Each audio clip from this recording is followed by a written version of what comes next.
আচ্ছা, যদি আমরা বলি শ্রীকৃষ্ণ নন, ভীষ্ম নন, অর্জুন নন, যুধিষ্ঠিরও নন, মহাভারতের নায়ক হচ্ছে প্রশ্ন।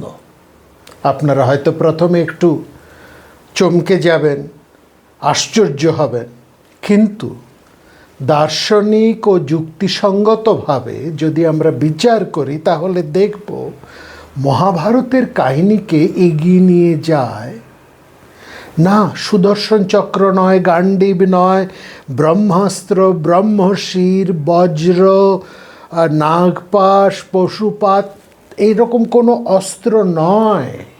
প্রশ্ন, দ্রৌপদীর প্রশ্ন, যুধিষ্ঠিরের প্রশ্ন, অর্জুনের প্রশ্ন, যক্ষের প্রশ্ন। এমনকি যুধিষ্ঠির বলেন তর্ক অপ্রতিষ্ঠ ধর্মস্য তত্ত্বং নিহিতং গুহায়। তর্ক অপ্রতিষ্ঠ ধর্মস্য তত্ত্বং নিহিতং গুহায়। সত্যের অনুসন্ধান সহজ নয়, প্রশ্ন বিচার সেখানে অবিরাম চলছে। শ্রীকৃষ্ণ, ভীষ্ম, অর্জুন বা যুধিষ্ঠির প্রত্যেকেই শেষ পর্যন্ত কোনো না কোনো বৃহত্তর প্রশ্নের উত্তরদাতা বা অনুসন্ধানী। প্রশ্নের চূড়ান্ত উৎস তারা কেউই নন। ফলত প্রশ্নই মহাভারতীয় কাহিনীর অন্তর্গত গতিশক্তি এবং প্রত্যেককেই চালিত করে যে অদৃশ্য শক্তি, সেই শক্তির নাম প্রশ্ন। সংশয় থেকেই জানবেন ন্যায় অনুসন্ধানের সূচনা। সংশয় থেকেই শুরু হয় অনুসন্ধান, বিচার এবং অবশেষে নির্ণয়। ভালো করে লক্ষ্য করলে দেখা যায় ন্যায়ের কাঠামোতে প্রমাণ, সংশয়, দৃষ্টান্ত, অবয়ব, তর্ক, নির্ণয় এবং বিতর্ক, এই সবই যা কিছু রয়েছে সবই সত্য নির্ণয়ের ধারাবাহিক উপায় মাত্র। মহাভারতের প্রধান চরিত্রগুলোর মধ্যেও আমরা ঠিক একই ধরনের বা এই ধরনেরই ইন্টেলেকচুয়াল মুভমেন্ট লক্ষ্য করি। প্রশ্ন, সংশয়, যুক্তি, প্রতিপক্ষ, বিচার এবং শেষে নির্ণয়। অতএব মহাভারতের প্রশ্নকে ন্যায়ের অনুসন্ধানের একটা প্রাথমিক এপিস্টেমিক ইম্পালস হিসেবে পড়া যায়। মহাভারতের সমস্ত প্রধান চরিত্রগুলো প্রশ্ন করে এবং তারা যে প্রশ্ন করে, প্রধান চরিত্রগুলো, মুখ্য চরিত্রগুলো, সেখানে ন্যায় দর্শনের পদ্ধতি দিয়েই তারা যেন তাদের অনুসরণ করা যায়। মহাভারতের প্রশ্ন হলো অনুমানের বা অনুসন্ধানের প্রাণ। মহাভারতের প্রশ্ন হলো অনুসন্ধানের প্রাণ। ন্যায় দর্শনে সেই অনুসন্ধান পায় যুক্তির শাস্ত্রবদ্ধ পদ্ধতি। মহাভারত ও ন্যায় দর্শনের পরম্পরার মধ্যে আমরা লক্ষ্য করি একটা গুরুত্বপূর্ণ বৌদ্ধিক কন্টিনিউটি বা অন্তত ঘনিষ্ঠ একটা কনসেপচুয়াল অ্যাফিনিটি সেখানে রয়েছে। এই বিষয় নিয়েই আমাদের আজকের আলোচনা। মহাভারতের নায়ক প্রশ্ন, ন্যায় দর্শনের আলোয় মহাভারত। দেখুন, এখানে আমরা যদি মহাভারতকে দেখি তাহলে মহাভারতকে একটা শুধু যুদ্ধের কাহিনী, মহাভারতকে তো আমরা সবাই একটা মহাকাব্য হিসেবে জানি। কুরু পাণ্ডবের যুদ্ধ, পাণ্ডব কৌরবের সংঘাত, শ্রীকৃষ্ণের গীতা, দ্রৌপদীর অপমান, ভীষ্মের সরসজ্জা, এই তো রয়েছে।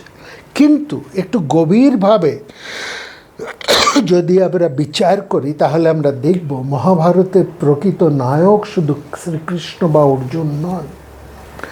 প্রশ্ন নিজেই সেই মহাকাব্যের অন্যতম নায়ক।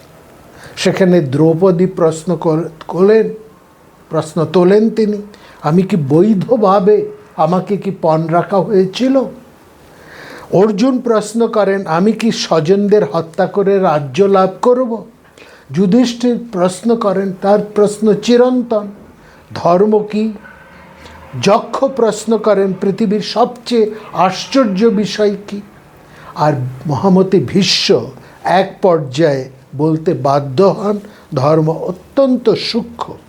অর্থাৎ মহাভারত কেবল আমাদের এটা বলে না কি ঘটেছিল, বরং আমাদের বারবার জিজ্ঞাসা করে কেন ঘটল, কোন সিদ্ধান্ত সঠিক, কোন জ্ঞান সত্য, কোন যুক্তি গ্রহণযোগ্য, এবং সত্য জেনে মানুষ কিভাবে কাজ করবে। সেই জায়গায় এসে ন্যায় দর্শনের সাথে মহাভারতের একটা গভীর সংলাপ আরম্ভ হয়। তাহলে আগে আমাদের একটু জানতে হবে ন্যায় দর্শন কাকে বলে। প্রথমেই বলে রাখি, ন্যায় মানে শুধু লজিক নয়। পাশ্চাত্যের লজিক ভারতীয় ন্যায় দর্শনের একটা অংশ মাত্র। ন্যায় দর্শনের মূল লক্ষ্য হলো সঠিক জ্ঞান লাভের জন্য সঠিক প্রমাণ, যুক্তি ও বিচার পদ্ধতি নির্ধারণ করা। এর প্রবর্তক মহর্ষি অক্ষপাদ গৌতম। কোনো কথা সত্য বলে গ্রহণ করার আগে কিভাবে সেটা আমরা জানলাম, তার প্রমাণ কি, যুক্তিটি সঠিক কিনা এবং বিকল্প মতের বিরুদ্ধে সেটা টেকে কিনা, এই সমগ্র বিচার পদ্ধতির নামই হচ্ছে ন্যায়। এটি কেবল তর্ক করার বিদ্যা নয়, লজিকের বিদ্যা নয়, একই সঙ্গে সেখানে এই ন্যায়বিদ্যার মধ্যে রয়েছে জ্ঞানতত্ত্ব, যুক্তিবিদ্যা, বিতর্কতত্ত্ব। বিতর্কতত্ত্ব হচ্ছে মতভেদ হলে কিভাবে আমরা বিচার করব, কোনো বিষয়ের মতভেদ হলে কিভাবে আমরা বিচার করব। তারপরে হচ্ছে ভ্রান্ত যুক্তির বিশ্লেষণ, তত্ত্বজ্ঞান এবং শেষ পর্যন্ত মুক্তির দর্শন। এইখানে একটা বিষয় লক্ষ্য করার, আমরা আলোচনায় আসব, এই ন্যায় তত্ত্ব থেকে মুক্তির দর্শন। মুক্তির দর্শন, এই মুক্তির দর্শন করে বলেই এই অর্থাৎ নিঃশ্রেয়স বা মুক্তি লাভ হয় বলেই এই তত্ত্ব থেকে, মানে নিঃশ্রেয়সাধিগম্য, নিঃশ্রেয়সের অধিগমন বা মুক্তির লক্ষ্যে পৌঁছানো সম্ভব হয় বলে এই তর্কবিদ্যা বা এই ন্যায়বিদ্যার মাধ্যমে, সেই জন্যই এটিকে ন্যায় দর্শন বলা হয়, অর্থাৎ দর্শনে মান্যতা লাভ করেছে। এই ন্যায় তত্ত্বকে, এই ন্যায়তত্ত্ব 16টি বিষয়, ষোড়শ বিষয়, 16টি বিষয় বা পদার্থ সেখানে আমরা পাই। এই পদার্থের বিষয় হতে এই 16টি বিষয়, এই তত্ত্ব 16টি বিষয় বা পদার্থ, অর্থাৎ এই 16টি বিষয় বা পদার্থকে বলা হচ্ছে ন্যায়ের 16টি তত্ত্ব। এবং এই তত্ত্ব অর্থাৎ যা আমাদেরকে জানতেই হবে। আরেকটা কথা, ন্যায় দর্শন 4টে প্রমাণকে স্বীকার করে: প্রত্যক্ষ, সরাসরি উপলব্ধি; অনুমান, যুক্তির মাধ্যমে অদৃষ্ট বিষয় জানা; উপমান, তুলনার মাধ্যমে জ্ঞান; আর শব্দ। শব্দ এখানে আওয়াজ বা সাউন্ড নয়, শব্দ হচ্ছে কোনো বিশ্বাসযোগ্য ব্যক্তির বা কোনো আত্মবাক্যের মাধ্যমে জ্ঞান লাভ। এই 4টে বিষয়ের উপরে ন্যায় দর্শন এই 4টে প্রমাণকে স্বীকার করে। আর তার মধ্যে রয়েছে 16টা বিষয় বা পদার্থ, সেগুলোকে আমরা আসবো আলোচনা। তাহলে আমরা কি দেখলাম? মহাভারতে যে প্রশ্নের মাধ্যমে অনুসন্ধানের সূচনা ন্যায় দর্শন, সেই প্রশ্নকে প্রমাণ, তর্ক ও নির্ণয়ের একটি শৃঙ্খলিত পদ্ধতির রূপ দিয়ে, তাই সেটাকে যুক্তিসঙ্গতভাবে প্রতিষ্ঠা করে। অর্থাৎ সেই সংশয় থেকে প্রমাণ, তর্ক, নির্ণয়ের মধ্যে দিয়ে সত্যের অনুসন্ধান করা। আর এই যে কাজটি, এই কাজটি হচ্ছে ন্যায় দর্শনের কাজ।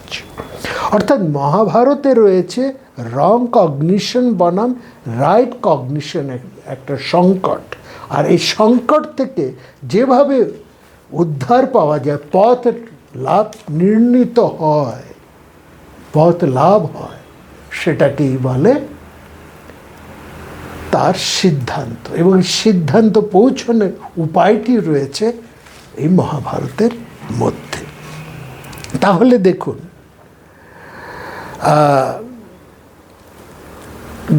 এই যে মহাভারতকে কিন্তু এই জন্য কোনো দর্শনের গ্রন্থ বলে না, এটা কিন্তু মাথায় রাখতে হবে।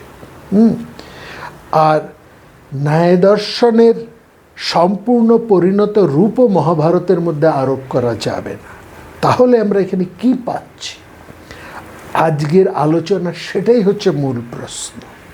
মহাভারতের ধর্ম সংকটকে যদি ন্যায় দর্শনের প্রমাণতত্ত্ব যুক্তি বিদ্যার আলোয় আমরা পড়ি, তাহলে মহাভারতকে, দর্শনকে আমরা নতুন কিভাবে দেখতে পাই, সেটাই হচ্ছে আজকের আলোচনার বিষয়।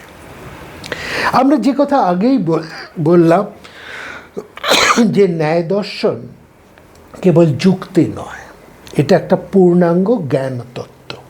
হ্যাঁ, আসলে ন্যায়, আসলে তার মধ্যে রয়েছে প্রমাণ তত্ত্ব, জ্ঞান তত্ত্ব, যুক্তিবিদ্যা, বিতর্ক তত্ত্ব এবং তার থেকে মুক্তি তত্ত্ব। আর সেখানে রয়েছে ষোড়শ পদার্থ। কি সেই ষোড়শ পদার্থ বা ষোড়শ বিষয়? হ্যাঁ, সেটা কি, সেটাতে আসি। দেখুন, এই আমরা তার আগে একটু কথা বলি, দুটি কথা বলি। এই যে আমাদের যে আলোচনা মহাভারত নিয়ে, এবং সেই মহাভারতকে আমরা আজকে দেখছি ন্যায় দর্শনের আলোতে। সুতরাং একটু আলোচনাটা দীর্ঘ হবে, আপনাদেরকে অনুরোধ করছি একটু আমাদের সঙ্গে থাকার জন্য। হ্যাঁ, একটু ধৈর্য নিয়ে, সহানুভূতি হয়ে একটু থাকুন, তাহলে বিষয়ের যে অনন্যতা এটা আপনারা বুঝতে পারবেন। আর এখান দিয়ে আমরা আরেকটা জিনিস প্রমাণ করব, ভারতীয় 6টি দর্শন, 6টি ভিন্ন পথ হলেও তারা কোথায় গিয়ে এক জায়গায় এসে মিশে যায়, এটাও আমরা দেখব। মহাভারতের বিভিন্ন দর্শন, বিভিন্ন পথকে ন্যায় দর্শনের পথ দিয়ে আমরা সেই চরম লক্ষ্যে কীভাবে পৌঁছতে পারি, এটাও আজকের আলোচনার বিষয়। এবার আসি ন্যায় দর্শনের সে 16টা বিষয় বা পদার্থের বক্তব্যে। সেগুলো কি? প্রমাণ, প্রমেয়, সংশয়, প্রয়োজন, দৃষ্টান্ত, সিদ্ধান্ত, অবয়ব, তর্ক, নির্ণয়, বাদ, জল্প, বিতণ্ডা, হেত্বাভাস, ছল, জাতীয় নিগ্রহ স্থান। হ্যাঁ, এইগুলোর নিয়ে কি, এই শব্দগুলির অর্থ কী এবং তার সঙ্গে মহাভারতকে কিভাবে আমরা, সমগ্র মহাভারতটাকে কিভাবে আমরা ধরে ফেলতে পারি, বা একবার সমগ্র মহাভারত এই 16টা পদার্থ বা বিষয় দিয়ে পূর্ণাঙ্গ রূপে আমরা ধারণ করতে পারি, সেটাই আমরা এখানে আপনাদেরকে দেখাচ্ছি। আসুন, প্রথমটা কি বললাম? প্রমাণ। প্রমাণের অর্থ কি? জ্ঞানের বৈধ উৎস। তো মহাভারতে জ্ঞানের প্রধান উৎস কি কি? ঋষিদের, তাদের উপদেশ, শ্রীকৃষ্ণের উপদেশ, বিশ্বের শিক্ষা, এটা হচ্ছে প্রমাণ। প্রমাণ হিসাবে সেখানে ধরা হবে। তারপরে হচ্ছে প্রমেয়। প্রমেয় হচ্ছে যা জানা হবে। তো ওই মহাভারতের মধ্যে দিয়ে আমরা কি জানতে পারি, কি জানা হবে, সেখানে আমরা যেমন আত্মা সম্পর্কে জানতে পারি, পরমাত্মা সম্পর্কে জানতে পারি, সেরকম সেখানে আমরা ধর্মকেও জানতে পারি। এবং এই ধর্ম এত বিশদ, ধর্ম শব্দ রিলিজিয়ান নয়, ধর্মের অর্থ এত গভীর ও বিশদ। সেখানে মানব ধর্ম, পশু ধর্ম, রাজধর্ম, হ্যাঁ, সমাজ ধর্ম, ব্যক্তি ধর্ম, সমস্ত ধর্ম যেমন আছে, নীতি নৈতিকতা থেকে আরম্ভ করে, হ্যাঁ, প্রিন্সিপাল থেকে আরম্ভ করে এভরিথিং ইজ ইনক্লুডেড। এই ধর্ম এত গভীর তার ব্যাপ্তি, এই ধর্ম। হ্যাঁ, তারপরে নেক্সট বিষয়টি হচ্ছে সংশয়। সংশয় মানে দ্বিধা। মহাভারতে আমরা বহু সংশয় দেখতে পারি। ধৃতরাষ্ট্রের সংশয়, কর্ণের সংশয়, অর্জুনের সংশয় তো বিখ্যাত। হ্যাঁ, তারপরে আসছে প্রয়োজন। প্রয়োজন মানে অনুসন্ধানের উদ্দেশ্য কী। তো মহাভারতের উদ্দেশ্য কী? মহাভারতের উদ্দেশ্য কি কেবল যুদ্ধ? না, এই যুদ্ধের মাধ্যমে ধর্মের প্রতিষ্ঠা, ঠিক আছে, ধর্মরাজ্যের প্রতিষ্ঠা। এই জন্য এই যুদ্ধকে বলা হচ্ছে ধর্মযুদ্ধ। তারপরে হচ্ছে দৃষ্টান্ত। দৃষ্টান্ত মানে উদাহরণ। হ্যাঁ, সেখানে নানান উদাহরণ রয়েছে, নানান সংবাদ রয়েছে, নানান আখ্যান রয়েছেন, বিশ্বের নানান উপাখ্যান সেখানে রয়েছে। তারপরে হচ্ছে অবয়ব। অবয়ব হচ্ছে যুক্তির অঙ্গ। হ্যাঁ, যেমন সেখানে বিভিন্ন সিদ্ধান্ত নেওয়া হয়েছে, বিভিন্ন সিদ্ধান্ত সেখানে উঠে এসেছে। শ্রীকৃষ্ণের সিদ্ধান্ত, ভীষ্মের সিদ্ধান্ত, বিভিন্ন ঋষিদের সিদ্ধান্ত, হ্যাঁ, সেখানে নারদের সিদ্ধান্ত, এরকম সিদ্ধান্ত, এগুলো হচ্ছে অবয়ব। তারপরে হচ্ছে তর্ক। তর্ক হচ্ছে হাইপোথেটিক্যাল রিজনিং। যেমন বিচার, যুধিষ্ঠিরের ধর্ম বিচার, এটা তর্কের মাধ্যমে তিনি করছেন। হাইপোথেটিক্যাল রিজনিংয়ের মধ্যে তিনি ধর্ম কি, অর্থাৎ সত্য কি, তার বিচার করছেন। ধর্মের এক অর্থও কিন্তু সত্য। তারপরে হচ্ছে নির্ণয়, এই অবয়ব তর্ক। তারপরে আসছে নির্ণয়। নির্ণয় হচ্ছে সিদ্ধান্তে পৌঁছানো। যেমন অর্জুন সমগ্র গীতা শোনার পর তিনি বলছেন, শেষে তার সংশয় কেটে গিয়ে তিনি বলছেন করিষ্যে বাচানাং তব। তারপরে হচ্ছে বাদ সেখানে রয়েছে। বাদ অর্থ হচ্ছে সত্য সন্ধানী আলোচনা। দাঁড়ান, এই বাদ থেকেই কিন্তু আমরা সংবাদ শব্দটিকে পাচ্ছি, বিশেষ বাদ। এই যে সংবাদপত্র বা সংবাদ প্রতিষ্ঠানটি, বিভিন্ন সংবাদ প্রতিষ্ঠান চ্যানেলগুলো যে আমরা পাই, সেখানে কথাটি তারা ব্যবহার করেন সংবাদ, সংবাদপত্র। অর্থাৎ এই সংবাদ শব্দটির মধ্যে দিয়েই সমস্ত এই সংবাদপত্র, সংবাদ চ্যানেল, তাদের প্রধান লক্ষ্য, প্রধান উদ্দেশ্য, প্রধান ভূমিকা এবং প্রধান কর্তব্যটিও কিন্তু এখানে বলা হয়ে আছে। অর্থাৎ তারা সত্য সন্ধানী আলোচনা করবেন, সেখানে কোনো রকম গসিপ তারা ছড়াবেন না। নেক্সট হচ্ছে নির্ণয়। নির্ণয় কি? সিদ্ধান্তে পৌঁছানো। যেমন যেটা আমরা বললাম, অর্জুন শেষকালে বললেন করিষ্যে বচনং তব।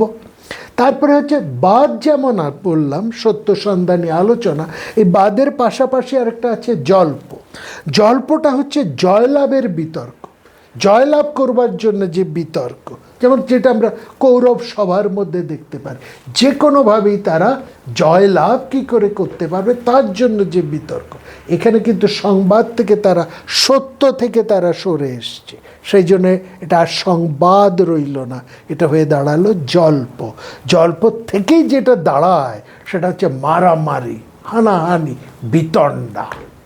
হ্যাঁ, অর্থাৎ কোনোভাবে নিজের কি মত সেটা প্রতিষ্ঠা না করে অন্যের মতকে খালি খণ্ডন করা, যেটা এখন আমরা বিভিন্ন বিতর্ক সভায়, বিশেষ করে টেলিভিশনের সমস্ত বিতর্ক সভার মধ্যে যেটা আমরা দেখি, একেবারে একটা কলতলার ঝগড়ায় পরিণত করে দেয়। কোনোভাবেই তারা নিজেদের মতকে না দাঁড় করিয়ে শুধু পরমতকে কিভাবে খণ্ডন করে যাবে সেটারই একটা চেঁচামেচি। হ্যাঁ, যেটা মহাভারতের মধ্যে আমরা দেখি শকুনি, ধৃতরাষ্ট্রের রাজনীতি।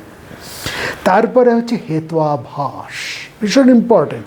ভ্রান্ত যুক্তি, মানে দুর্যোধনের বহু যুক্তি দিয়ে যাচ্ছেন, হেত্বাভাস। এগুলোর কিছু কিছু আমরা উদাহরণ আমাদের আলোচনায় আনব। আর তারপর হচ্ছে ছল। ছল হচ্ছে আরেকটা বিষয় বা পদার্থ ন্যায় দর্শনে, হচ্ছে শব্দের কৌশলী অপব্যবহার। মানে আমাদের দেখুন পাশা, মহাভারতের যে পাশা খেলা, এটা অন্যায়। তারা কৌরবরা খুব ভালো করে জানেন তারা অন্যায় করতে যাচ্ছে, কিন্তু এই অন্যায় কাজটাকে ইললেজিটিমেটকে লিগালিস্টিক করার জন্য ইললিগাল কাজটাকে লিগ্যালিস্টিক করার জন্য তারা আর্গুমেন্ট করছে। এটাকে বলা হচ্ছে শব্দের কৌশলী ব্যবহার বা অপব্যবহার, কৌশলী অপব্যবহার বা ছল। তারপর হচ্ছে জাতি। জাতি শব্দের অর্থ এখানে বর্ণ ধর্ম ওই জাতি বোঝাচ্ছে না, কাস্ট্রেট নয়। জাতি মানে অপ্রাসঙ্গিক আপত্তি, সভায় নানা যুক্তিগত বিচ্যুতি, এটা হচ্ছে জাতি। তারপরে আসছে নিগ্রহস্থান।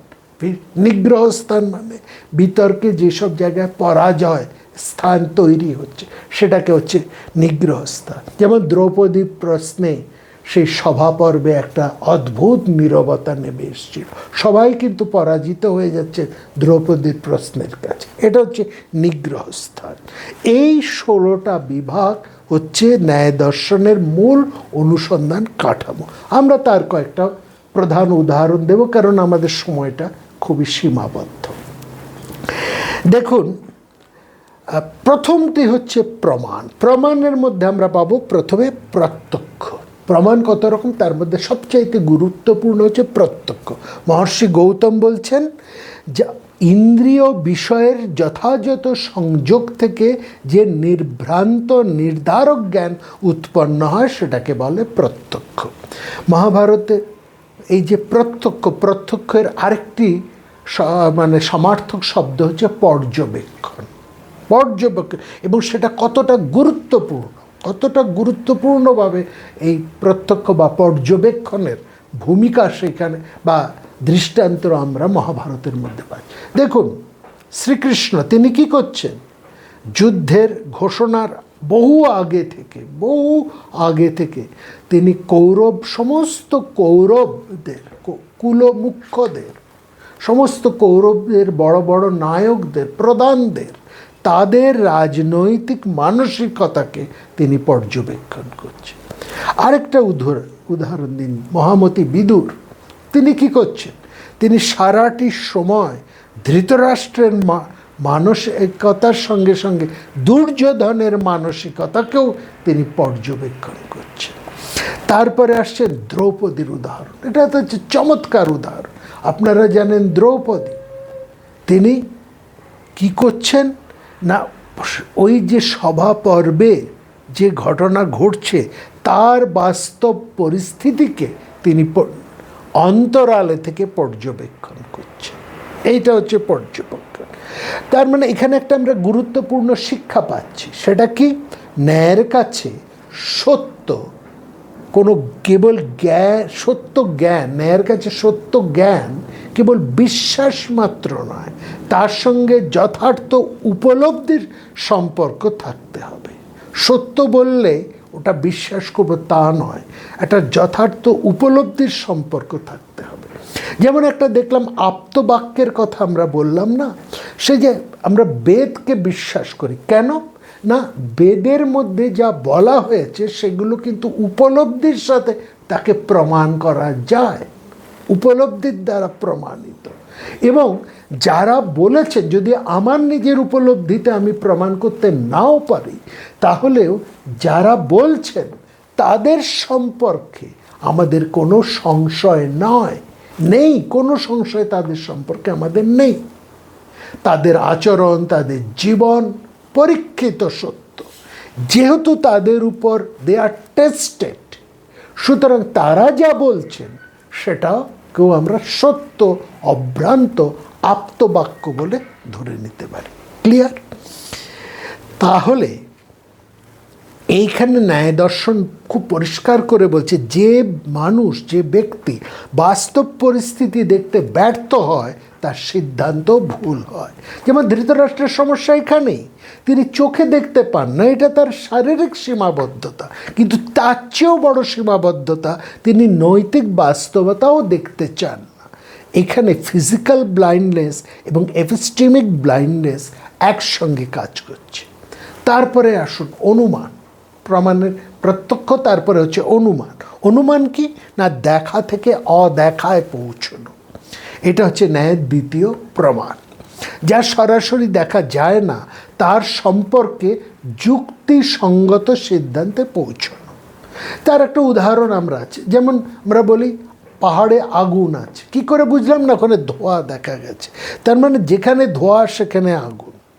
এই নিয়মিত সম্পর্কটাই হচ্ছে ব্যাপ্তি। মহাভারতে রাজনৈতিক ও নৈতিক বিচারে এই ধরনের ইনফারেন্স সেখানে বারবার দেখা যায়। যেমন বিদুর দুর্যোধনের আচরণ দেখে ভবিষ্যৎ বিপদের অনুমান তিনি করতে পারেন। এইটা উদ্যোগ পর্বে আরেকটা উদাহরণ দিই, বিদুরের সতর্কবাণী, সেটা বিদুর এসে ধৃতরাষ্ট্রের কাছে বারবার সতর্ক করছেন। এবং সেখানে আমরা দেখছি উদ্যোগ পর্বে ধৃতরাষ্ট্র একটু ভীত হয়ে আছেন, কারণ সেই সভায় শ্রীকৃষ্ণ ইতিমধ্যে এসেছিলেন, তাকে বন্দি করার একটা চেষ্টা হলো, এবং তারপর তিনি যে চেতাবনী দিয়ে গেলেন সেইটাতেই ধৃতরাষ্ট্র ভয় পেয়েছেন। তার আগে বহু ঋষিরা এসেছেন এবং বিদুর তো বটেই, বহুবার ধৃতরাষ্ট্রকে নানাভাবে সতর্ক করেছেন, কিন্তু বিদুর তাতে কান দেননি। এবার তিনি ভীত হয়ে তিনি আবার বিদুরকে ডেকেছেন এবং বিদুর তাকে নানাভাবে সতর্ক করছেন, মহারাজ, একজন মানে মানুষ নিজেকে রক্ষা করার জন্য প্রয়োজনে সে গ্রাম, দেশ, রাজাকে ত্যাগ করে, এবং জাতিকে রক্ষা করতে হলে রাজাকে ত্যাগ করতে হয়। রাজা যদি অন্যায় হয় তাকে ত্যাগ করতে হয়, তবে জাতি রক্ষা হয়। আর কুলকে রক্ষা করতে হলে অন্যায় সন্তানকে ত্যাগ করতে হয়। আপনি দুর্যোধনকে ত্যাগ করুন, ইত্যাদি নানাভাবে তাকে সতর্ক করছেন, কিন্তু ধৃতরাষ্ট্র মানতে পাচ্ছেন না। তিনি কি বলছেন না, তুমি ভবিষ্যৎ পরিণতি বিবেচনা করে যা বলেছ তা জ্ঞানীদের কাছে গ্রহণযোগ্য, কিন্তু আমি পুত্রকে ত্যাগ করতে পারছি না। কেন না? অ্যাটাচমেন্ট বলেই তিনি বলছেন যেখানে ধর্ম সেখানে জয়, তিনি সেটা জানেন। এখানে দেখুন বিদুরের যুক্তি হচ্ছে বর্তমান আচরণ থেকে ভবিষ্যতের ফল তিনি নির্ণয় করছেন, কিন্তু ধৃতরাষ্ট্রের সমস্যা কি? তিনি ইনফারেন্সটা বুঝতে পারছেন, কিন্তু অ্যাটাচমেন্ট তার সিদ্ধান্তকে পরাজিত করছে। এইখানে মহাভারতের গভীর মনস্তত্ত্ব, মানে মানুষ অনেক সময় সত্য জানে কিন্তু সত্য অনুযায়ী সিদ্ধান্ত নেয় না। ন্যায় দর্শন আমাদেরকে জ্ঞানের শুদ্ধতা শেখায়, আর মহাভারত তার সঙ্গে আরেকটু যোগ করে দেয় জ্ঞানের নৈতিক ব্যবহার। মহাভারতে ন্যায়ের প্রত্যক্ষ সাক্ষ্যের বহু উদাহরণ আছে, আমরা দুই একটি তার মধ্যে দেখতে পারি। সভা পর্বে আসুন। সভা পর্বে সেখানে আবার সেই সতর্ক করার জন্য, এটা বলা যাবে না কোনোভাবে যে ধৃতরাষ্ট্রকে কৌরবদেরকে সতর্ক করা হয়নি এই ভবিষ্যৎ পরিণাম থেকে। হ্যাঁ, যেখানে অনেকে বলা হয় এমনভাবে কৌরব বংশটাকে ধ্বংস করে দেওয়া হলো, কিন্তু তাদেরকে বারবার সতর্ক করা হয়েছে। এবং এখানে বহু ঋষিরা সতর্ক করেছেন, আমরা দেখলাম বিদুর সতর্ক করেছে, স্বয়ং ভগবান শ্রীকৃষ্ণ সতর্ক করেছে। কোনো কথা, সেখানে আবার এসছেন নারদ একেবারে সেই সভা পর্বে। নারদের দুবারের ভূমিকা ভীষণ গুরুত্বপূর্ণ। একটি হচ্ছে মহারাজ যুধিষ্ঠির সেই ইন্দ্রপ্রস্থ, সেখানে তিনি রাজসূয় যজ্ঞ করবেন, সেই সভায় নারদ এসে যুধিষ্ঠিরকে কয়েকটি প্রশ্ন করেছিলেন, ভীষণ গুরুত্বপূর্ণ রাজনৈতিক অর্থপূর্ণ প্রশ্ন। প্রত্যেকটা প্রশ্নের মধ্যে দিয়েই তিনি সতর্ক করছেন, এবং সেখানে সতর্ক বাক্যের মধ্যে একটি উচ্চারণ করেছেন, ভীষণ গুরুত্বপূর্ণ কথা আজকের দিনেও রাজনৈতিক প্রেক্ষাপটে। মহারাজ, তুমি অনেক টাকা পয়সা দিয়ে একজন জ্ঞানীর পরিবর্তে একজন মূর্খকে ক্রয় করো না তো। এখানে ক্রয় মানে তাদেরকে সভায় তুমি স্থান দাও, জ্ঞানীদেরকে সরিয়ে দিয়ে, যথার্থ বিদ্বান তাদেরকে সরিয়ে দিয়ে তুমি মূর্খ তাকে তুমি ক্রয় করছো না তো, উপঢৌকন দিয়ে, নানা রকম উপহার দিয়ে, যেটা আমরা হামেশা দেখতে পাই আজকালকে পড়েছি, সেই ব্যাপারে সতর্ক করেছিলেন। আবার এখানেও নারদ এসে সতর্ক করছে। তাহলে এই যে নারদেরকে এতটা গুরুত্ব কেন দেওয়া হচ্ছে? নারদের এই গুরুত্বটার জিনিসটাকেই সেখানে বলা হচ্ছে অবয়ব, 5টি অবয়বযুক্ত সেখানে বলা হচ্ছে সেখানে। অর্থাৎ যে প্রতিজ্ঞা, যে হেতু, উদাহরণ, উপনয়ন এবং নিগমন যে কথাগুলো রয়েছে, অবয়বের 5টি কাঠামো ন্যায় দর্শনের প্রত্যেকটি নারদের মধ্যে রয়েছে। কারণ নারদ সম্পর্কে দেখুন মহাভারতে বলা হচ্ছে যে তার মতো ন্যায়জ্ঞ, প্রথমেই তিনি বলা হচ্ছে ন্যায়বিদ তিনি, অর্থাৎ এই ন্যায়শাস্ত্রবিদ তিনি ন্যায় দর্শন ভালোভাবে জানেন। তারপরে বলছেন ধর্মতত্ত্বজ্ঞ, বেদাঙ্গে পারদর্শী এবং নানা আরও উদাহরণ। তিনি সুবক্তা, বেদাবে স্মৃতিমান ইত্যাদি নানা কথা বলছেন। এবং এত যে তাকে বলা হলো, এবং শেষে তাকে বলা হচ্ছে এমনকি স্বয়ং বৃহস্পতি যদি নারদের বিপক্ষে এসে প্রশ্ন তোলেন, তাহলে নারদ সেই বৃহস্পতির প্রশ্নের যথাযথ উত্তর দিতে সক্ষম। উত্তরোত্তর বক্তাচ বদতিওপি বৃহস্পতি। সুতরাং এইখানে এই নারদের গুরুত্বটাকে এখানে আমরা এই ন্যায় দর্শনের অবয়ব দিয়ে আমরা বুঝতে পারি, যার মধ্যে এত প্রজ্ঞা রয়েছে, যিনি এত কুশলী, দক্ষ এবং এত গুণ সম্পন্ন। সুতরাং তার বক্তব্য, তার কথা আপ্তবাক্যের মতোই গ্রহণ করা, সেটাকে একেবারে গ্রহণ করতে নির্দ্বিধায় আমরা সেটাকে গ্রহণ করতে পারি। এইখানেই হচ্ছে ন্যায় দর্শনের অবয়ব, যেখানে যার মধ্য দিয়ে আমরা নারদের গুরুত্বকে প্রতিষ্ঠা করতে পারি বা বুঝতে পারি। তাহলে এবার আসি সংশয় হচ্ছে একটা বিরাট জিনিস, এবং মহাভারতে আমরা বহুজনের বহু সংশয় দেখেছি, এবং তার মধ্যে সবচাইতে বিখ্যাত সংশয়টি হচ্ছে অর্জুনের সংশয়। হ্যাঁ, একেবারে অর্জুন, যিনি সব কিছু গোড়া থেকে জানেন, যিনি নিজে যুদ্ধের জন্য এতটা উত্তেজিত এবং যিনি দৃঢ় সংকল্পবদ্ধ এবং যিনি প্রতিজ্ঞা করেছেন মাত্র 3 দিনে সমগ্র কৌরব সৈন্য ধ্বংস করে দিয়ে জয় ছিনিয়ে নিয়ে আসবেন, যিনি যুদ্ধের জন্য শুধুমাত্র এই মাটির বিভিন্ন শিক্ষা, এই মর্তের বিভিন্ন গুরুদের কাছ থেকে শিক্ষা গ্রহণ করেছে তার নয়, যুদ্ধের ঠিক পূর্বাহ্নে তিনি স্বর্গে গিয়ে বিভিন্ন দেবতাদের কাছ থেকে অস্ত্র শিক্ষা এবং অস্ত্র লাভ করে এসেছে। এতটা যার প্রিপারেশন, যিনি তৈরি, তিনি কি করলেন না, যখন তার রথকে 2টো সেনার মাঝখানে এনে দাঁড় করানো হলো, তখন তিনি একেবারে সংশয়ী হয়ে পড়লেন। তিনি তখন বলছেন, না কাঙ্ক্ষে বিজয়ং কৃষ্ণ নাচ রাজ্যং সুখানি চ কিং ন রাজ্যে ন গোবিন্দ কিং ভোগৈ জীবিতের্ণ বা। হে কৃষ্ণ, আমি বিজয় চাই না, রাজ্য চাই না, সুখও চাই না। রাজ্য, ভোগ কিংবা জীবন দিয়েই বা আমাদের কি হবে? আমরা বলি সাধারণভাবে, আমরা এর ব্যাখ্যা করি যে অর্জুনের মধ্যে মোহ তৈরি হয়েছে, এক ধরনের মোহ তার মধ্যে উপস্থিত হয়েছে। হ্যাঁ, তিনি ভীষণ সংশয় হয়ে পড়েছে। কিন্তু ন্যায় দর্শন তা বলে না। ন্যায় দর্শন বিচার করে অর্জুনের প্রত্যেকটি বক্তব্যকে। তিনি ন্যায় দর্শন বলে এটা ইমোশনাল কলাপস নয় অর্জুনের, বরং এটা একটা জেনুইন ফিলসফিক্যাল ডাউট। কারণ অর্জুনের সামনে পর সংঘর্ষশীল একাধিক প্রিমাইস তিনি দাঁড় করিয়েছেন। ক্ষত্রিয় ধর্ম, আত্মীয় হত্যা, রাজ্য লাভ, পাপ, কুলধর্ম, সামাজিক বিপর্যয়। ন্যায়ের ভাষায় একটা যথার্থ সংশয় এখানে উপস্থিত হয়েছে। এই সংশয়ের মধ্যে যথার্থতা রয়েছে, এটা অযৌক্তিক কোনো সংশয়ের নয়।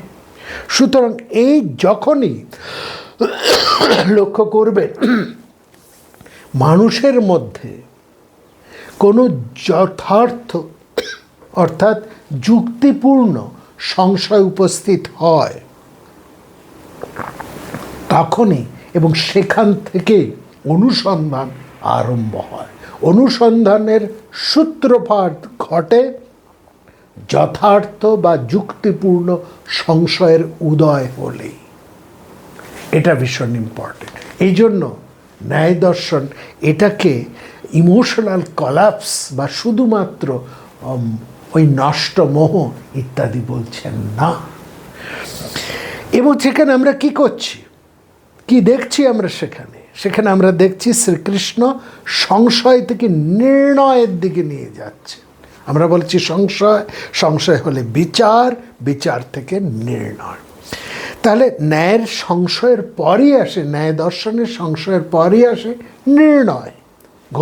মহর্ষি গৌতম তিনি ওই নির্ণয় বলতে কি বোঝাচ্ছেন ন্যায় দর্শনে?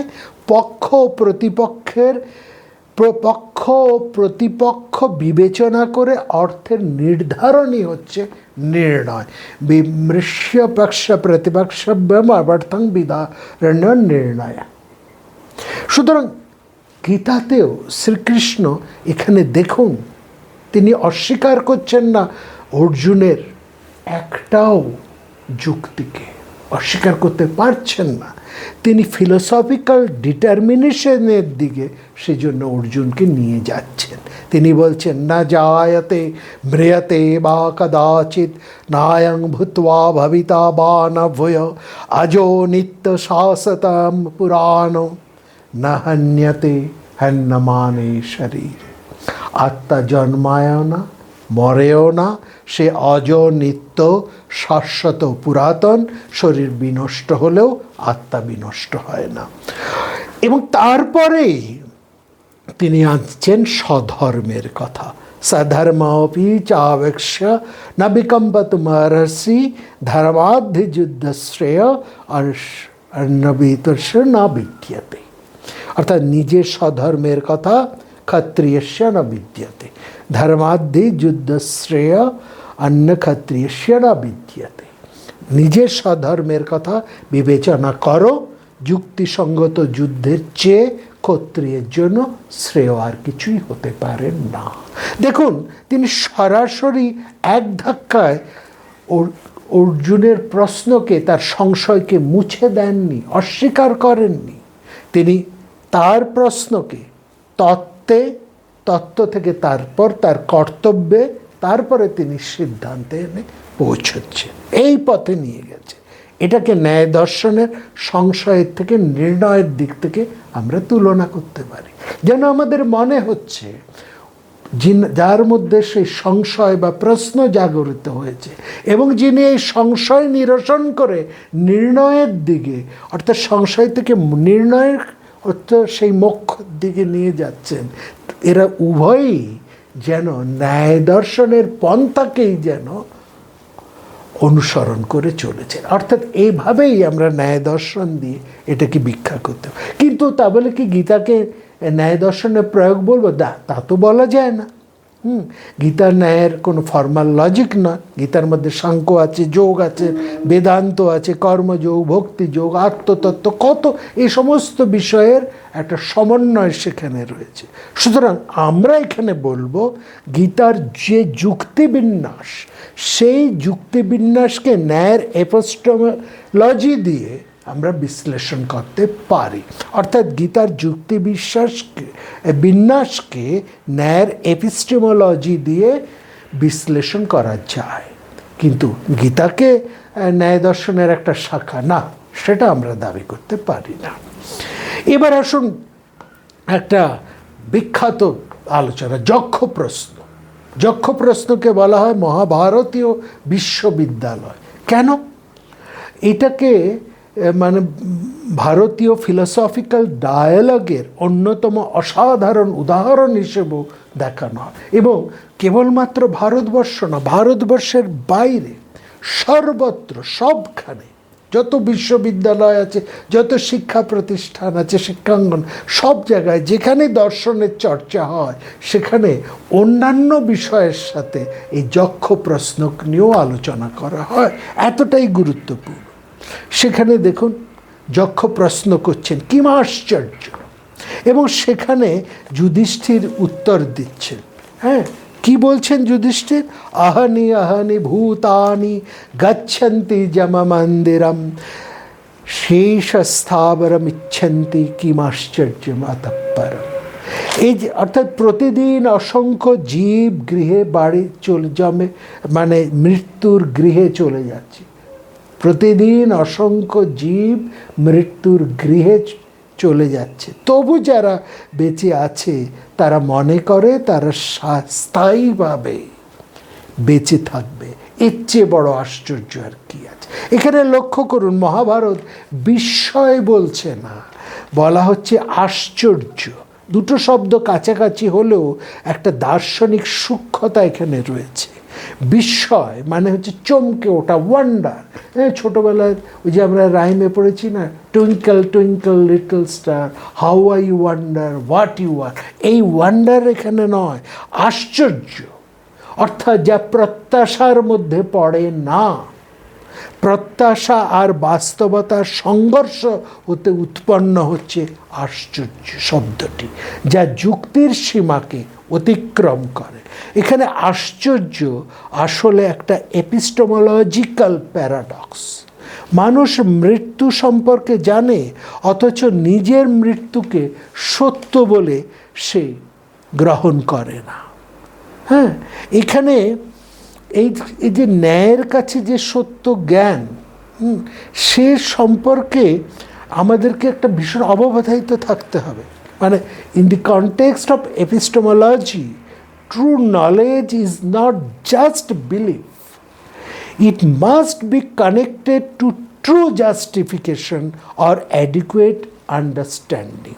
কেবল বিশ্বাস করলেই তাকে জ্ঞান বলা যায় না, তার পক্ষে যথেষ্ট যুক্তি বা উপলব্ধি থাকতে হবে।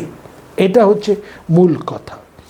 হ্যাঁ, তাহলে এইখানে আমরা কি দেখছি? একটা ইনফারেন্স আমরা দেখতে পাচ্ছি। কি পর্যবেক্ষণ? কি প্রতিদিন মানুষ মারা যাচ্ছে, মৃত্যু সর্বজনীন, আমিও মৃত্যুর অধীন, কিন্তু মানুষের আচরণ যেন আমি তার ব্যতিক্রম। আমি মরব না, সবাই মরল, আমি মরব না। এই কন্ট্রাডিকশন থেকে আশ্চর্যের উৎপত্তি। এটা ন্যায়ের ফর্মাল একটা ইনফারেন্স নয়, কিন্তু এটাকে আমরা বলতে পারি একটা এম্পিরিক্যাল অবজারভেশন থেকে ফিলসফিক্যাল একটা কনক্লুশন, অর্থাৎ যুক্তি নির্ভর চিন্তার একটা চমৎকার উদাহরণ। এরপরে যদি প্রশ্ন ওঠে বা আমরা যদি প্রশ্ন করি যে মহাভারতের সবচেয়ে গুরুত্বপূর্ণ ন্যায় সংলাপ কোনটি, তাহলে আমরা বলবো তর্ক অপ্রতিষ্ঠা। তর্ক অপ্রতিষ্ঠা হচ্ছে ন্যায়ের সবচেয়ে, মানে মহাভারতের সবচেয়ে গুরুত্বপূর্ণ ন্যায়ের সংলাপ। একটা শ্লোক আমরা আসি, যেটা আমাদের আলোচনাটাকে লক্ষ্য করবেন একটা অন্য মাত্রায় নিয়ে যাচ্ছে। যেমন যুধিষ্ঠির বলছেন, তর্ক অপ্রতিষ্ঠা শ্রুতয় বিভিন্ন নাশরিষর্যস্য মতং ন ভিন্নম ধর্মস্য তত্ত্বং নিহিতং গুহায়ম মহাজেন জেন গত সপন্থা। অর্থাৎ তর্কের কোনো চূড়ান্ত প্রতিষ্ঠা নেই, শ্রুতিগুলো বিভিন্ন, এমন কোনো ঋষি নেই যার মত অন্যদের থেকে পৃথক নয়, ধর্মের তত্ত্ব গভীর গুহায় নিহিত, মহাজন যে পথে গেছেন সেই পথই হচ্ছে একমাত্র পথ। এখানে একটা আপাত বিরোধ দেখা যাচ্ছে। আমরা তো ন্যায় দর্শনের একটা প্রশংসা করে এই বিচারটা করছি, তাই না? আর মহাভারত বলছে তর্কের স্থায়ী প্রতিষ্ঠা নেই। তাহলে কি মহাভারত যুক্তি বিরোধী? তা কিন্তু নয়। তাহলে আমরা একটু এখানে এই তর্ক অপ্রতিষ্ঠা, এই শব্দটার অর্থটাকে একটু আমাদের বুঝতে হবে। মানে তর্ক অপ্রতিষ্ঠা, এটা মানে তর্কের কোনো স্থির বা চূড়ান্ত প্রতিষ্ঠা নেই, অর্থাৎ শুধুমাত্র তর্কের নিজস্ব কোনো চূড়ান্ত ও সর্বগ্রাহ্য ভিত্তি নেই।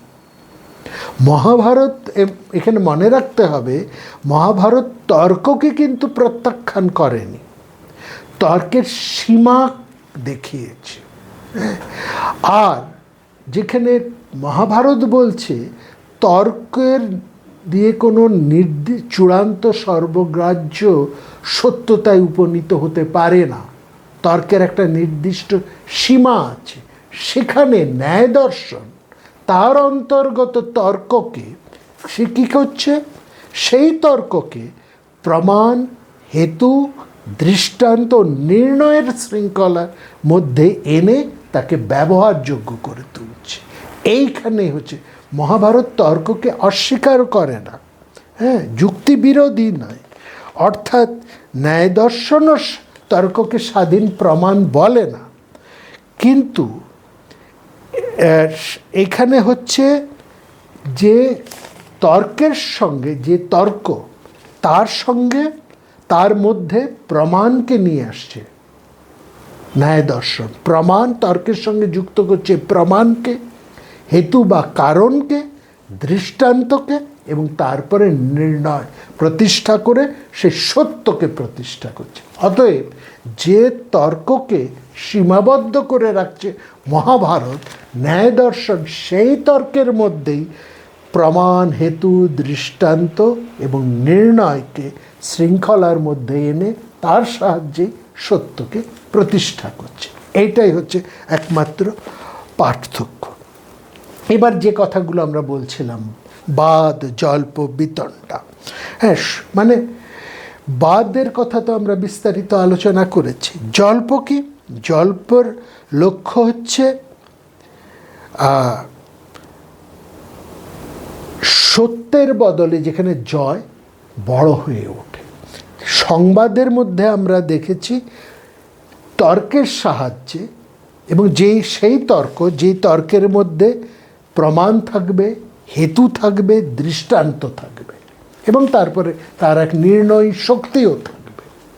সেই তর্কের সাহায্যে প্রতিষ্ঠিত সিদ্ধান্তের বিরোধিতা না করে, ভেরি ইম্পর্টেন্ট, সেই তর্কের সাহায্যে, যে তর্কের মধ্যে প্রমাণ, হেতু, দৃষ্টান্ত ইত্যাদি রয়েছে, সেই তর্কের সাহায্যে প্রতিষ্ঠিত সিদ্ধান্তের বিরোধিতা না করে 5 অবয়বযুক্ত যুক্তিতে পক্ষ ও প্রতিপক্ষ গ্রহণ করে যে আলোচনা, সেটাকে বলা হচ্ছে বাদ বা সংবাদ। কিন্তু যেমন যুধিষ্ঠির আর ভীষ্মের সংলাপ, সেখানে যুধিষ্ঠির প্রশ্ন করছেন, মহামতি ভীষ্ম তার উত্তর দিচ্ছেন, তা সেই উত্তর থেকেই আবার প্রশ্ন তৈরি হচ্ছে,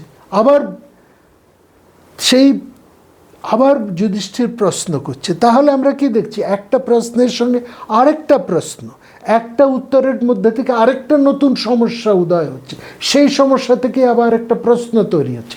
কিন্তু লক্ষ্য করার, তার মধ্যে কেউ কাউকে অসম্মান করছেন না, কেউ কাউকে অপমান করার জন্য কথা বলছেন না বা প্রশ্ন করছেন না। এখানে একটা ইন্টেলেকচুয়াল ইনকোয়ারি রয়েছে।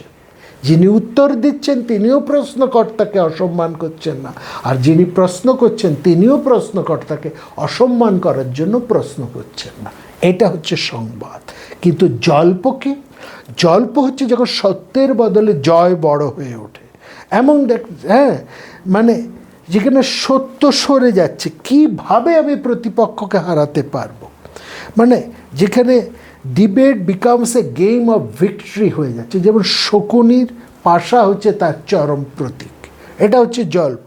আর তারপরেই আসে বিতণ্ডা। বিতণ্ডা মারেই তো মারামারি, হানাহানি, প্রতিপক্ষকে ভাঙো যে কোনোভাবে, নিজের মতকে প্রতিষ্ঠা না করে শুধু অন্যের মতকে খণ্ডন করে যাও।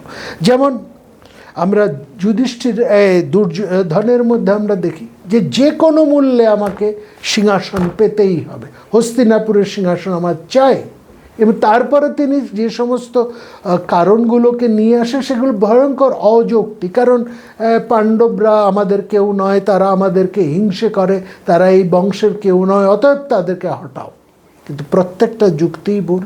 পাণ্ডবরা তাদের সাথে কোনো অন্যায় করেননি, কোনো ছল করেননি, তারাই বরং সবচাইতে এই সিংহাসনের প্রধান দাবিদার, এবং তারা তোমাদের কেউ নয় এ কথাও তুমি বলতে পারো না। তারাই প্রধান জ্ঞাতি এবং এই সিংহাসনের প্রধান দাবিদার তারা।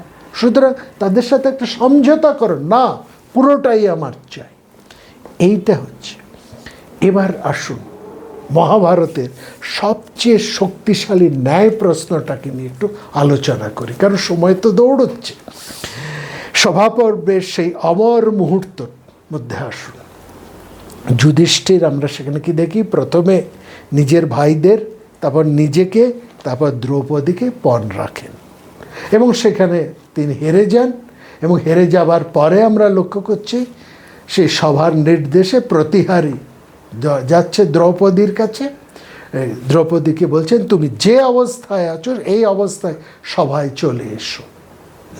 এবং সেখানে বলা হচ্ছে যুধিষ্ঠিরও চান যে তুমি যে অবস্থায় আছো সেই অবস্থায় সবাই চলে আসো। সেইখানে দ্রৌপদী প্রশ্ন পাঠাচ্ছেন, বলছেন সেই প্রতিহারীকে, সেই প্রতিহারী কখনো একজন সাধারণ দূত, কখনো একজন অমাত্য, এই হচ্ছে তারা যাচ্ছেন বারবার। এবং তিনি এবার দ্রৌপদী সেই প্রতিহারীকেই প্রশ্ন পাঠাচ্ছেন সেই যুধিষ্ঠিরের উদ্দেশ্যে, কিং ন পূর্বং পরজেশির আত্মানং মাংতু ভারত। হে ভারত, মানে এখানে যুধিষ্ঠিরকে সম্বোধন করে বলা হচ্ছে, হে ভারত, তুমি আগে নিজেকে হারিয়েছিলে না আমাকে। এটা লক্ষ্য করবেন, এটা অপমানের প্রতিবাদ নয়, এটা একটা অসাধারণ লজিক্যাল লিগ্যাল ডায়লেমা। এবং এখানে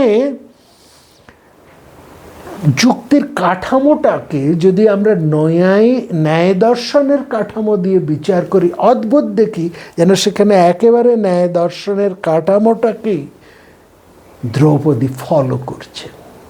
কি যুক্তির কাঠামো? তিনটি প্রশ্ন। প্রথম প্রশ্ন, যুধিষ্ঠির কি নিজের স্বাধীনতা আগে হারিয়েছিলেন? তারপরে তার দ্বিতীয় প্রশ্ন, আর যদি তিনি নিজেই আর স্বাধীন না থাকেন তাহলে তার তৃতীয় প্রশ্ন, তাহলে অন্য কাউকে পণ রাখার অধিকার কি তার ছিল? আসলে দ্রৌপদী একটা হিডেন প্রিমাইস বের করে আনছেন। এটা ন্যায়ের ভাষায় প্রশ্নের সঠিক ফর্মুলিউশন। দ্রৌপদীর বক্তব্যের শক্তি ঠিক এখানেই। তিনি আবেগ দিয়ে এটা বলছেন না যে আমার সঙ্গে অন্যায় হয়েছে, না, তিনি কোনো কান্নাকাটি করছেন না। তিনি প্রথমেই জিজ্ঞাসা করলেন, আইনগতভাবে নৈতিকভাবে আমাকে পণ রাখার অধিকারটি কোথা থেকে এলো? লক্ষ্য করবেন তিনি সেই যখন এসেছেন এই হস্তিনাপুরে ইন্দ্রপ্রস্থ থেকে, তখন তিনি রজস্বলা ছিলেন। একটি অন্দরমহলের একটি কক্ষে, নির্জন কক্ষে তিনি সেখানে ছিলেন। তাকে ঘিরে কিছু মহিলা, তার পরিচারিকা এবং অন্যান্যরা ছিলেন। কিন্তু সেখানে তিনি গল্পগুজব করে বিশ্রাম নিচ্ছিলেন না। দ্রৌপদীকে বলা হয় তিনি রাজনীতিজ্ঞ, অর্থাৎ তিনি একেবারেই ছোটবেলায় পিতার কোলে বসে তিনি রাজনীতির পাঠ নিয়েছেন। তার ভাইরা যখন শিক্ষকদের কাছে রাজনীতির পাঠ নিতেন তখন তিনি পিতার কোলে বসে সেটাকে অধ্যয়ন করতেন, শুনতেন, এবং সেখান থেকেই তিনি শিখেছেন। এবং এখানে দেখুন, ওই অবস্থাতেও তিনি কিন্তু নিশ্চেষ্ট নন, তিনি অলসতায় দিন কাটাচ্ছেন না, তিনি সতর্ক দৃষ্টি রাখছেন। কারণ তিনি জানেন যে পরিস্থিতিতে এখানে আসা হয়েছে, এই যেভাবে তাদেরকে ডেকে আনা হয়েছে, তার মর্মান্তিক পরিণতি কি হতে পারে এ বিষয়ে তিনি রাজনৈতিকভাবে ওয়াকিবহাল। এই জন্য তিনি সতর্ক। ওই যে পর্যবেক্ষণের কথা আমরা বলেছি প্রথমে, তিনি পর্যবেক্ষণ করছেন রাজনৈতিক বিষয়কে। সুতরাং এইখানে আমরা দ্রৌপদীর প্রশ্নের পাঁচ অবয়বীকে ন্যায়ের ভাষায় পুনর্গঠন করতে পারি। দেখুন, প্রথমে প্রতিজ্ঞা। যুধিষ্ঠিরের এই যে প্রতিজ্ঞা করছেন দ্রৌপদীকে পণ রাখার, এই পণ রাখার অধিকার যুধিষ্ঠিরের ছিল না। হেতু কি, কারণ কি? প্রথমে প্রতিজ্ঞা, তারপরে হেতু, তারপরে উদাহরণ, তারপরে উপনয়ন, তারপরে নিগমন। এটা হচ্ছে অবয়বের 5টি ধাপ। সেখানে যে প্রতিজ্ঞা বা যে যুধিষ্ঠির করেছেন দ্রৌপদীকে পণ রাখছেন, দ্রৌপদী প্রথমেই সেটাকে নস্যাৎ করে দিচ্ছেন। যুধিষ্ঠিরের দ্রৌপদীকে পণ রাখার অধিকার ছিল না, এটা তার বক্তব্য। কারণ কি? কারণ তিনি তার পূর্বেই নিজেকে পরাজিত করে নিজের স্বাধীনতা হারিয়েছিলেন। তারপর তিনি তার একটা উদাহরণ দিচ্ছেন, যুক্তিসঙ্গত উদাহরণ দিচ্ছে। কারণ যে মানুষ নিজেই স্বাধীন নন, অন্যের উপর তিনি কোনোভাবেই কর্তৃত্ব করতে পারেন না। এটাই তো সত্য, এটাই তো সঠিক। আর তার থেকে কী উপনয় হয়? যুধিষ্ঠির তো নিজেই নিজের স্বাধীনতা প্রথমেই হারিয়েছে, তিনি তো নিজেই আগে হেরে বসে আছেন কৌরবদের কাছে। আর তার থেকে কী নিগমন দাঁড়ায়? অতএব দ্রৌপদীকে পণ রাখার অধিকার তার ছিল না। এই যে ন্যায় পুনর্গঠন, এই দিক থেকেই আমরা কিন্তু দ্রৌপদীর এই প্রশ্নকে ন্যায়ের আলোতে বিশ্লেষণ করতে পারি। অর্থাৎ আমাদের যেন মনে হচ্ছে দ্রৌপদী একেবারে ন্যায় দর্শনের ফর্মুলাকে বজায় রেখেই তার যুক্তিকে বিন্যাস করেছে, এমনটা নয়, কিন্তু এইভাবে বিশ্লেষণ করা সম্ভব। আসলে এই যে হেত্বাভাস, এর একটু আমাদেরকে বলতে হবে। হেত্বাভাস শব্দটির অর্থকে একটু বুঝতে হবে। হেত্বাভাস হচ্ছে ভারতীয় দর্শনে ও তর্কশাস্ত্রে হেতাভাস হলো হয়কার তয় বফলা আকার ভয়াকার দন্তস্ব। হেত্বাভাস হলো একটি যৌক্তিক ত্রুটি, যেখানে কোনো অনুমান করার সময় এমন একটি কারণ বা হেতু ব্যবহার করা হয় যা দেখতে সঠিক মনে হলেও আসলে তা আসল হেতু বা কারণ নয়। যেমন অনেকেই বলেন, খুব সুন্দর এখানে উদাহরণ দেওয়া হয়েছে ন্যায় দর্শনে, কেউ বলছে আগুন ঠান্ডা কারণ এটা একটা বস্তু, তিনি বললেন। তাহলে এখানে বস্তুটা হচ্ছে হেতু, কারণ হচ্ছে বস্তু, আর ঠান্ডা হওয়াটা হচ্ছে সিদ্ধান্ত। তিনি সিদ্ধান্ত নিচ্ছেন একটা কারণ দেখিয়ে। সিদ্ধান্তটা হচ্ছে কি? আগুন ঠান্ডা। আর তার কারণটা হচ্ছে কি? না, এটা একটা বস্তু বলে আগুন ঠান্ডা। কিন্তু আমাদের প্রত্যক্ষ অভিজ্ঞতা বা জ্ঞান বলে যে আগুন কোনো মতেই ঠান্ডা হতে পারেই না। তাই এখানে হেতু বা কারণটি হচ্ছে ভুল ও বাস্তব প্রমাণের বিরতি। এই রকম ঘটনাকে বলে হেত্বাভাস। এর আমরা উদাহরণ প্রচুর পাই। যেমন দুর্যোধন, একটু আগেই আমরা বললাম, দুর্যোধন কি বলছেন আমি রাজ্য চাই, গোটা হস্তিনাপুর আমার চাই। তিনি আগেই সিদ্ধান্তটি ঘোষণা করে দিচ্ছেন। তারপরে তিনি যুক্তি আনছেন। কি যুক্তি? না, পাণ্ডবরা আমাদের শত্রু, তাদের কোনো অধিকার নেই, তাদেরকে দুর্বল করতে হবে। এবং তিনটি যুক্তি, তিনটি কারণ, তিনটি হেতুই কিন্তু এখানে টেকে না। অর্থাৎ কনক্লুশন থেকে তারপরে জাস্টিফিকেশন। কিন্তু ন্যায় বলছে না, ওভাবে করতে পারবে না। আগে এভিডেন্স, ইনফারেন্স, তারপরে কনক্লুশন। আর দুর্যোধনের প্রবণতা ঠিক তার উল্টো, আগে ডিজায়ার, তারপর রেশনালাইজেশন, তারপরে তিনি কনক্লুশনে যাচ্ছেন। এটা তো ভুল, এটাকেই বলে হেতব্য। তো এইখানে প্রায় আমাদের সময়ের প্রায় শেষ প্রান্তে আমরা এসে পৌঁছেছি। এভাবে মহাভারতের বিভিন্ন ঘটনাকে আমরা এই ন্যায় দর্শনের এই যে যতগুলো বিষয় বা পদার্থ আছে তা দিয়ে আমরা তার আলোতে বা ন্যায় দর্শনের আলোতে আমরা এইভাবে বিচার করে দেখতে পারি। তো যাই হোক, আমরা একটা আসি যেখানে মহাভারতের মধ্যে বারবার বলা হয়েছে, একটু আগেও আমরা উচ্চারণ করেছি ধৃতরাষ্ট্রের কথা, যে যতৌ ধর্মস্ততৌ জয়। হ্যাঁ, উদ্যোগ পর্বে এটা আমরা ধৃতরাষ্ট্রের মুখে পাচ্ছি। এবং সেখানে কৃষ্ণের সঙ্গেও যুক্ত করে ওখানে বলা হচ্ছে ততৌ ভবতি গোবিন্দ ইয়তৌ কৃষ্ণস্ততৌ জয়। যেখানে গোবিন্দ, যেখানে শ্রীকৃষ্ণ, সেখানে জয়। অর্থাৎ যেখানে সত্য, যেখানে ধর্ম, যেখানে লজ্জাবোধ, যেখানে সরলতা, সেখানে স্বয়ং গোবিন্দ, স্বয়ং শ্রীকৃষ্ণ থাকেন এবং সেখানেই জয়। এই জয় কোনো সাময়িক বা সামরিক ভিক্টরি নয়। মহাভারতের দর্শনে সত্য, ধর্ম, নৈতিক শক্তি, তারপর সেখান থেকে আসে জয়। এটাকে আমরা ন্যায় দর্শন দিয়ে চমৎকারভাবে ব্যাখ্যা করতে পারি। ন্যায় দর্শন বলছে যেখানে যথার্থ জ্ঞান, সেখানেই যথার্থ সিদ্ধান্ত, এবং সেখানেই যথার্থ কর্ম, এবং সেখানেই সঠিক ফল লাভ করা যায়। যেটা মহাভারত বলছে সত্য হচ্ছে যথার্থ জ্ঞান, সেখান থেকে আসে ধর্ম অর্থাৎ যথার্থ সিদ্ধান্ত, সেখান থেকে আসে মহাভারতের নৈতিক শক্তি, ন্যায়ের ভাষায় যথার্থ কর্ম, এবং মহাভারতের সেখানে আসে জয়, ন্যায়ের ভাষায় সেখানে হচ্ছে ফল। অর্থাৎ সঠিক জ্ঞান সঠিক সিদ্ধান্ত তৈরি করতে সাহায্য করে, নট সঠিক সিদ্ধান্ত থেকেই একজন মানুষ সঠিক কাজটি করে এবং তার সঠিক ফলটি পায়, যেটাকে মহাভারতের বারবার বলা হচ্ছে সত্য, ধর্ম, নৈতিক শক্তি এবং জয়। তাকে ন্যায়ের ভাষায় আমরা যথার্থ জ্ঞান, যথার্থ সিদ্ধান্ত, যথার্থ কর্ম এবং যথার্থ ফললাভ দিয়েও বিচার করে দেখতে পারি। এরকম বহু বিষয় রয়েছে যাকে আমরা মহাভারতের আলোকে বিচার করতে পারি, কিন্তু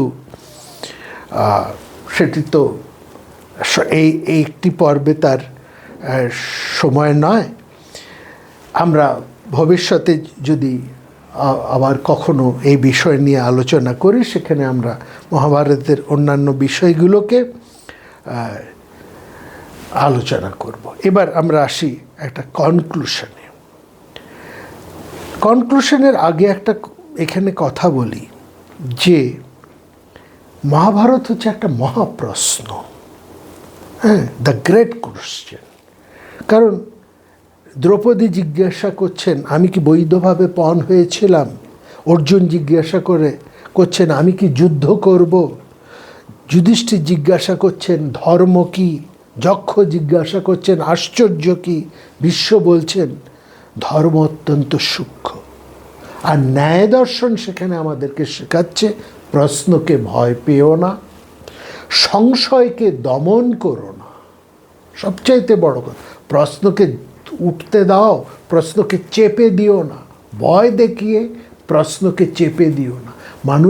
মানুষকে আরও কৌতূহলী, আরও জিজ্ঞাসু করে তোলো, এবং সেই প্রশ্নের উত্তর দেবার আগে প্রমাণ খোঁজো।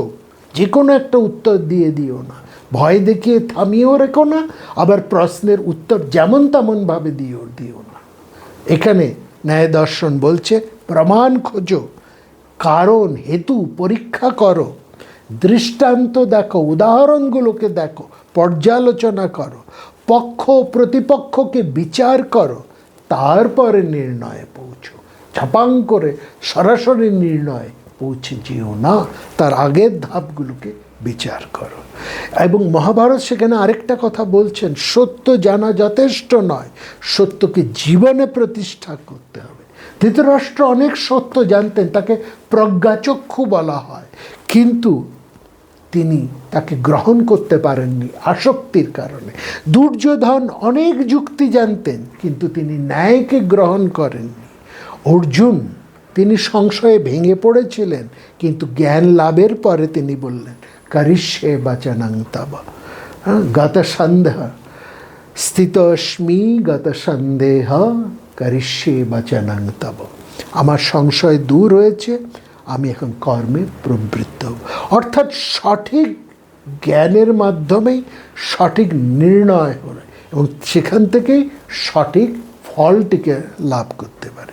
তাহলে আজকে উপসংহার কী হবে, শেষ কথা আমরা কি বলবো? মহাভারতের এবং ন্যায় দর্শনকে, এই দুয়ের সম্পর্ককে যদি আমরা একটি কথায় বলতে চাই এই দীর্ঘ আলোচনার শেষে, তাহলে আমরা কি বলবো? ন্যায় আমাদেরকে শেখায় সত্যকে কিভাবে যাচাই করতে হয়, আর মহাভারত আমাদেরকে শেখায় সত্যকে যাচাই করার পর সেই সত্যকে কিভাবে গ্রহণ করে বাঁচতে হয়। আর এই দুটোকে পাশাপাশি রাখলে একটা ভারতীয় বৌদ্ধিক সূত্র আমাদের সামনে এসে দাঁড়ায়। সেটা কি? সংশয় থেকে প্রশ্ন, প্রশ্ন থেকে প্রমাণ, প্রমাণ থেকে বিচার, বিচার থেকে নির্ণয়, নির্ণয় থেকে ধর্ম, আর ধর্ম থেকেই, যথার্থ ধর্ম থেকেই জীবনের সার্থকতা। এই কারণে মহাভারত শুধু যুদ্ধের কাহিনী নয়, এটা মানুষের ভুল জ্ঞান, সঠিক জ্ঞান, যুক্তি, ধর্ম এবং সিদ্ধান্তের এক মহাকাব্য। আর ন্যায় দর্শন সেই মহাকাব্যের অন্তর্নিহিত একটি গুরুত্বপূর্ণ বৌদ্ধিক ভাষা। শেষে মহাভারতেরই সেই পংক্তিটা আসুন আমরা আরেকবার স্মরণ করি, যত ধর্মস্তত জয়। যেখানে ধর্ম সেখানেই জয়। আজকের আলোচনায় এই ধর্ম এর আগে আরেকটি শব্দ আমরা যোগ করতে চাই। যে ধর্মকে যাচাই করা হয়েছে, বিচার করা হয়েছে, যুক্তি দিয়ে পরীক্ষা করা হয়েছে এবং তারপর জীবনে গ্রহণ করা হয়েছে, সেই ধর্মের পথে প্রকৃত জয়। আর এখানে এই বিচার করা, যাচাই করা, পরীক্ষা করা এবং তাকে সঠিকভাবে উপস্থাপন করতে যে দর্শন আমাদেরকে সাহায্য করে, সেটি হচ্ছে ন্যায় দর্শন। এখানে মহাভারত এবং ন্যায় দর্শনের এক অনন্যতা রয়েছে। উভয়ের কীভাবে পাশাপাশি পথ ধরে একের আলোকে আরেকটি আরও উজ্জ্বল হয়ে ওঠে। নমস্কার, ধন্যবাদ।